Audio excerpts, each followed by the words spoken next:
গরুর মুখে কাঁচা ঘাস, চিন্তামুক্ত 12 মাস। দর্শক, এই যে ঘাস দেখতে পাচ্ছেন, এটাকে বলা হয় অজানা হাইব্রিড ঘাস।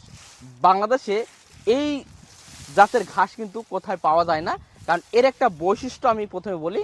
এটা কিন্তু পানিতেও হয়, যদি 6 মাস পানিও থাকে তাতেও হবে, আবার যদি পানি নাও থাকে তাতেও হবে। এই জন্য কি বলা হয় অজানা একটা হাইব্রিড ঘাস। প্রচুর পরিমাণে হিউজ পরিমাণে কাঠিং আমাদের আছে, এবং এটা কিন্তু পাকা কাঠিং। আমি যদি বলি, আপনার গাছগুলো দেখলে বুঝতে পারবেন, কারণ অনেকেই আছে যারা ঘাসের কাটিং ডেলিভারি করে, তারা কিন্তু 2-3 মাস পর পরই কাটিং করে, যেগুলো আসলে আমরা যেটা নবীন আমরা বলতে পারি। আর এগুলো কিন্তু বয়স, প্রচুর বয়স, আপনি এগুলো দেখলে বুঝতে পারবেন যে কত বয়স হয়ে গেছে এগুলোর।